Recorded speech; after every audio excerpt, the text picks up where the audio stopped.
व्हिडिओमध्ये स्वागत करते मी ज्योती डेली व्लॉग आपल्या यूट्यूब चॅनलमध्ये।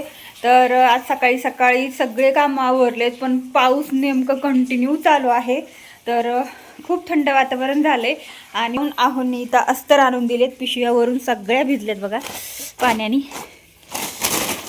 आणि कारण हे खूप सारे अस्तर होते, पण तरी पण मी इथं 10 ब्लाऊजचं अस्तर आणि काही 10-12 फॉल दिले होते आणायला, तेवढेच आणलेत।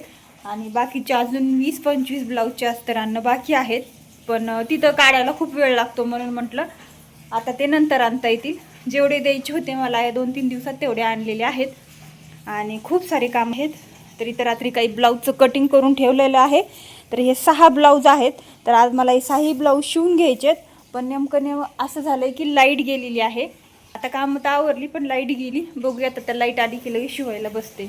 व्हिडिओ कंटिन्यू करा। लगेचच मग काय अस्तराचा पसारा काढून बसले, म्हटलं चला पहिलं चेक करून ठेवावं किती फॉल आणलेलेत, किती अस्तर आणलेलेत, कोणती मिळालीत कोणती नाही, ह्या सगळ्या गोष्टी व्यवस्थित मग बघून ठेवत असते मी। आणि मी तिथं सुरभीचा फॉल वापरते प्रत्येक साडीला, म्हणजे छान असा फॉल असतो तो, आणि कंपनी क्वालिटी खूप नंबर आहे, कपडा 1 नंबर आहे त्याचा, त्यामुळं मग मी सुरभीचा फॉल वापरते। ते थोडासा महाग आहे 1-2 रुपयांनी, पण छान आहे क्वालिटी। त्यासाठी बऱ्याच त्यांनी मला विचारलं होतं की ताई तू पिको फॉलला साडीला फॉल लावताना कोणता फॉल वापरते, त्यासाठी मग सांगितलं। तर त्यानंतर मी काही अस्तर होते ते लिहून ठेवले। आता ताई म्हणतात की तू काय लिहून ठेवती, मी बऱ्याच वेळा सांगितले, परत एकदा सांगते की मी अस्तर वगैरे आणले ना तर ते लिहून ठेवत असते, फॉल आणले ते लिहून ठेवत असते, म्हणजे कसं महिन्याच्या शेवटला आपल्याला समजतं की महिनाभरामध्ये आपलं किती अस्तरामध्ये, फॉलमध्ये, दोऱ्यामध्ये, म्हणजे वेस्ट रॉ मटेरियलमध्ये आपलं म्हणजे बाकीच्या रॉ मटेरियल म्हणजे बाकीच्या सामानांमध्ये आपले किती पैसे गेलेले आहेत ते समजतं आपल्याला, आपली इन्व्हेस्टमेंट किती झालेली आहे, तर ते सुद्धा आपल्याला समजलं पाहिजे, म्हणून आम्ही हे सगळं लिहून ठेवत असते। मग काय मला बाकीचे सगळे अस्तर मिळाले होते, फक्त 2 अस्तर मला मिळालेले नव्हते, पण म्हटलं बघूयात आता नंतर जेव्हा मिळतील तेव्हा परत जाऊया। तर अशा पद्धतीने मग माझं हे सगळं कामाचं नियोजन चाललं होतं। घरातली सगळी कामं आवरली तर होतीच, पण म्हटलं हे व्यवस्थित लिहून ठेवावं आणि मग पुढच्या कामाला लागावं, म्हणजे कसं राहिलं की मग लक्षातून राहतं, मग ती ह्या दिवशी आणलेले तारीख वगैरे हे सगळं तसंच राहतं। आणि मग काय लगेच बसले शिवायला। आता कालचे काही ब्लाऊज मी स्टिच केलेले होते, तर कटिंग केलेले होते, तर तेच आज मला शिवायचे होते, म्हणजे स्टिच करायचे होते। आता हे 4 टक्स ब्लाऊज होता आणि बॅकला ना थोडंसं असं डिझाईन होतं त्याला, म्हणजे वर्क वगैरे होतं छोटं मोठं, तर ते मला व्यवस्थित करून घ्यायचं होतं आणि तशाचनुसार हे ब्लाऊज मला शिवायचं होतं। 4 टक्स ब्लाऊज होतं, 38 साईजचं होतं, मोठ्या मापाचं होतं म्हणजे। आणि त्यानंतर 2 ब्लाऊज होते, ह्याच्या एक्या मापाच्या ब्लाऊजवरचं आपण कटिंग स्टिचिंग दुसऱ्या चॅनलवरती दाखवलेलं आहे। हेच ॲक्च्युली मला हेच ब्लाऊज दाखवायचं होतं, पण ह्याचा कपडा आहे ना अगदी सुळसुळीत आहे आणि एकदम शायनिंग आहे। आता हे नवीन निघालेल्या साड्यांचा अशाच पद्धतीने कपडा येतो आहे, मग ते ब्लाऊज शिवायला खूप जास्त हे जातं नाही का, हट जाते। तर बघा मी कशा पद्धतीने इथं बघत होते। आता मी इथं टाचणे बिसणे पण लावल्या तरी चालतील, पण मी इथं टाचणे म्हटलं लावून न लावता आपल्याला कसं ॲडजस्ट करून शिवता येईल ते बघूयात। तर इथं मी तेच मग वरच्या साईडने टिप मारली आणि शिवायला बसले। तर मग चला टी व्हीवरती मालिका लावून ठेवली होती, म्हटलं चला थोडासा टाईमपास, आणि असे म्हणजे थोडंसं आपण एकसारखं तर नाही बघत मालिका, पण थोडंफार नाही का, तर म्हटलं चला लगेच पटकन हा ब्लाऊज पूर्ण करून घेऊयात। आता हे ब्लाऊज मी पूर्ण झाला ना मग तुम्हाला आता दाखवणारच आहे, पण ह्याच्या पुढचे जे पार्ट होते, बाही होती, हे सगळं मी रेडी करून घेतलेलं होतं बरं, म्हणजे शिवायला बसले होते अगोदरच, पण मी शूट नव्हतं घेतलं, मग म्हटलं थोडंसं आता शूट घ्यावं, आणि मग थोडासा शूट घेतलं आणि खूप मस्त हा ब्लाऊज रेडी झालेला आहे, मी तुम्हाला शेवटला दाखवते। तर बऱ्याच ताई म्हणतात की ताई आम्हाला ब्लाऊज शिवायला खूप कंटाळा येतो, किंवा किती प्रयत्न केलं तरी फिटिंग व्यवस्थित बसत नाही, किंवा काम भरपूर असतं ब्लाऊजचं पण ब्लाऊज व्यवस्थित स्पीडमध्ये होत नाहीत।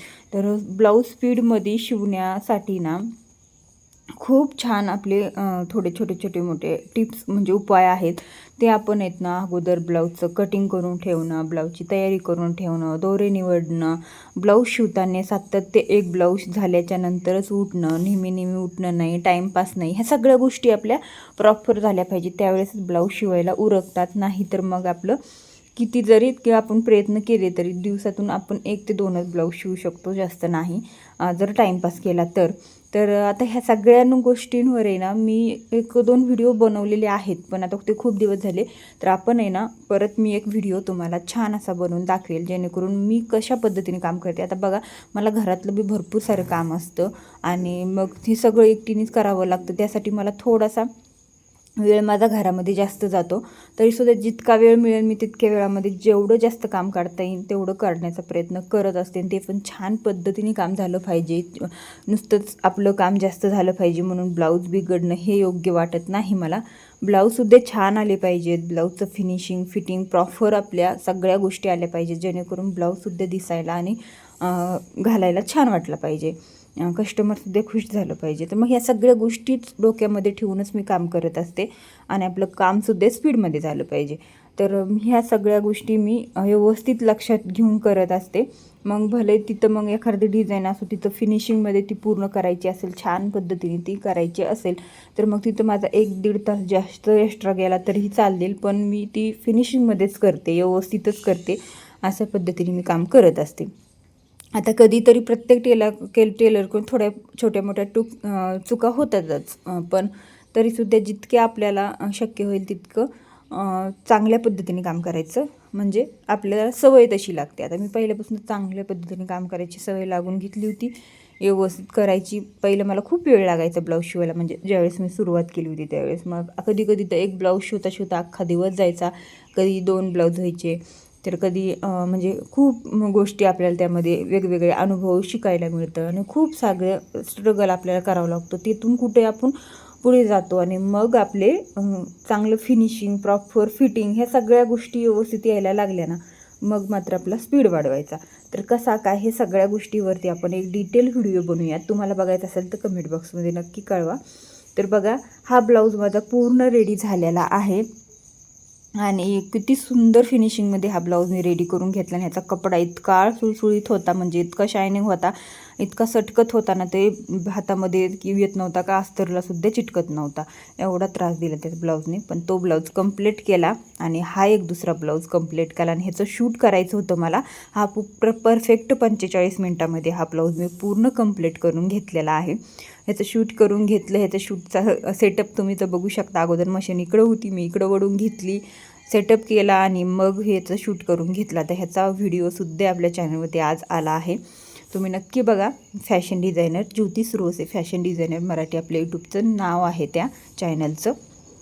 आणि तो एक ब्लाऊज घेतला करून. त्यानंतर हा एक हिरवा कलरचा घेतला. त्यानंतर मग गोल्डन कलरचा शिवायला घेतला. आता बघा किती ब्लाऊज झालेत, मी तुम्हाला टोटल व्यवस्थित शेवटला सांगते. हा माझा शेवटचा ब्लाऊज होता शिवायला घेतलेला, साधा सिंपल. आता काल मी 6 ब्लाऊज कट केले होते, आज तेवढेच मी 6 ब्लाऊज शिवून माझे कंप्लीट झाले. मी 12 वाजता बसली होती सगळं घरातलं आवरून आणि त्यानंतर मी बराच थोडाफार टाईमपास झाला. अर्धा एक तास लाईट पण गेलेली होती आणि बरंच व्हिडिओचं रिप्लाय वगैरे सगळं देत मग हे सगळं मी काम कंप्लीट केलं. तर हा शेवटचा ब्लाऊज होता. काल जेवढे ब्लाऊज कट केले तेवढे आज शिवून पण झाले, खूप फास्टमध्ये शिवले होते. तर हा शेवटचा ब्लाऊज आहे. तर किती ब्लाऊज शिवून दाखवते. तर एवढे शिवलेत आणि हा एक साधा प्लेन ब्लाऊज होता आणि हा अस्तरचाच आहे. तर हे एक शिवलाय. तर साधा सिंपल फ्रंटनी कटोरी आहे आणि बॅकनी डीप नेक गोल साधा सिंपल आहे. तर हा एक आहे. त्यानंतर हा सुद्धा फ्रंटनी कटोरी आहे आणि बॅकने डीप नेक आहे, फ्रंटने कटोरी आहे. सिंपल होता हा पण गोलगळा. हा पण तसाच आहे, सिंपल गोलगळा आणि फ्रंटनी कटोरी, बॅकने डीप नेक. आणि हा जो आहे ना, तर हा 4 टक्स ब्लाऊज आहे. तर ह्याचं कटिंग स्टिचिंग व्हिडिओ आपल्या फॅशन डिझायनरच्या चॅनलवरती आलेले आहेत. तर तिथं जाऊन तुम्ही नक्की बघा, कारण खूप ताई कमेंट करतात की ताई ब्लाऊजचं कटिंग स्टिचिंग दाखव. तर हा खूप सुंदर फिनिशिंगमध्ये स्टिच करून झालेला आहे.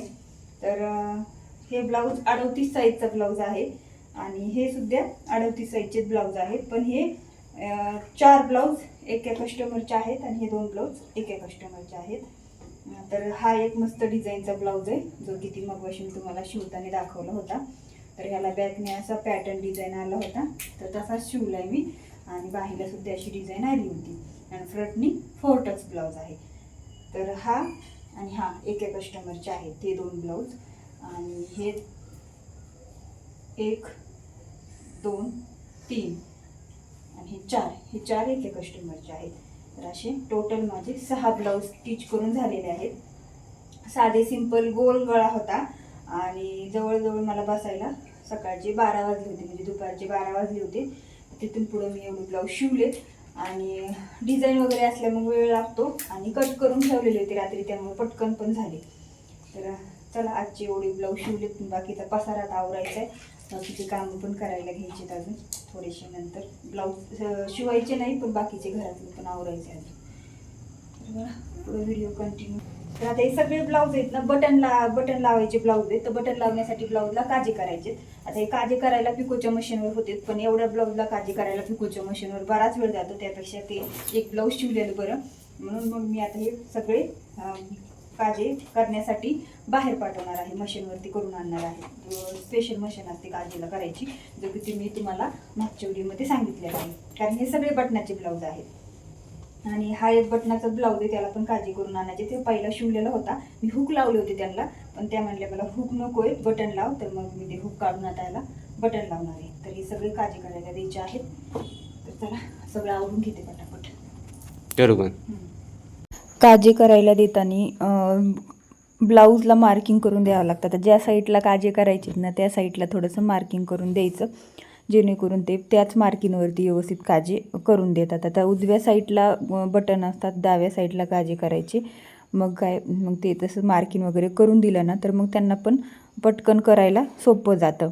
तर हे काजे बाहेरून करून आणण्याचं कारण एकच की वेळ खूप जास्त जातो आपण स्वतः करायचं म्हटल्याच्या नंतर. आणि आता पहिलं ना बाहेर म्हणजे आता कुणी बायका काजे बटन लावून द्यायच्या, पण आता शक्यतो जास्त असे कामं कुणी जास्त करत नाही. म्हणजे कसं होतं की प्रत्येकालाच वेळ असेल असं नसतं. तर मग एक मावशी करून देतात, मी त्यांच्याकडे पण देते, पण त्या काजे करायला त्यांना पण बराच वेळ लागतो हातावरती दोऱ्याने.